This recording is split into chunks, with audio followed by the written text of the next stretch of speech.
На полигоне с раннего утра кипит жизнь. Свыше 100 человек съехались в Карбулак, чтобы поучаствовать в безопасных, однако все же военных действиях. Помимо профессиональных пейнтбольных команд не смогли пройти мимо масштабного турнира работники телевидения, Сбербанка, МЧС и других организаций. Все серьезно и как полагается. Автоматическое оружие, бронежилеты, шлемы и даже военная форма. По словам организаторов, амуниция позволяет участникам лучше погрузиться в процесс.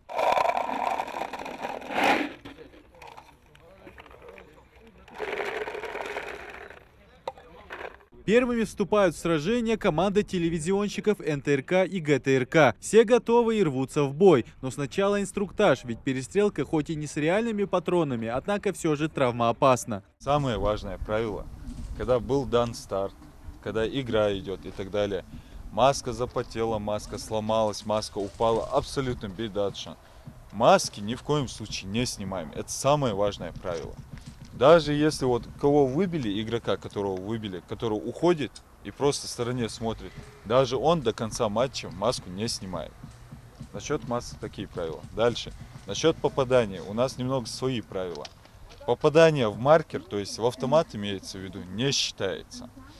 Попадание в остальные части тела, в любую часть тела, то есть автоматом игрок вылетает уже. То есть вы поднимаете руку и до конца, пока с площадки не вышли, ее не опускаете. Соперники выбрали разные тактики. ГТРК сразу же атакуют, перебегая с одного укрытия в другое и поливая огнем со всех сторон сразу.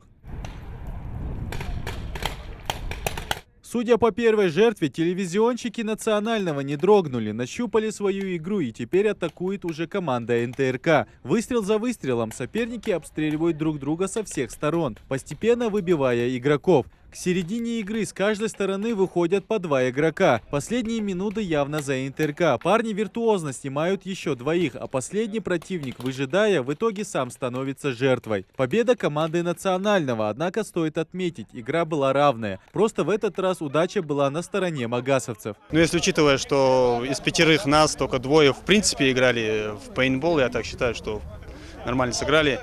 Единственное, есть там один человек, который не следовал практике, не будем тактики, то есть не будем называть его фамилию. А так, в принципе, все сработали. 2 работали по флангам, другие 2 их прикрывали, и 1 работал в центре. В принципе, 2 потери, я считаю, для первого матча это неплохо. У нас война в хорошем понимании с нашими коллегами. Мы неоднократно то в спортивных баталиях, то в интеллектуальных сравниваемся, состязаемся и решили вот на этой тропе посоревноваться, узнать, что у нас получится. Игра была достаточно равная, я думаю, но в любом случае, как и везде, есть победители, есть проигравшие. В данном случае мы немного оказались слабее наших соперников, но от этого нам нисколько не зазорно, потому что проиграть хорошему сопернику достаточно престижно, я считаю. Призовой фонд турнира 25 тысяч рублей. Игры проходят по олимпийской системе. Проигравший покидает турнир. Сделано это больше из-за ограниченного времени, ведь в соревнованиях заявлено 25 команд. Все ребята позитивно настроены. Может, поэтому время летит незаметно. Сражения продлятся до позднего вечера. Выводы делать пока рано, ведь пейнтбол – игра непредсказуемая. Однако ясно одно – каждый коллектив будет биться до последнего. Призеры также получают памятные призы и грамоты. Идрис Ижиев, Магомед Белакиев, Новости 24.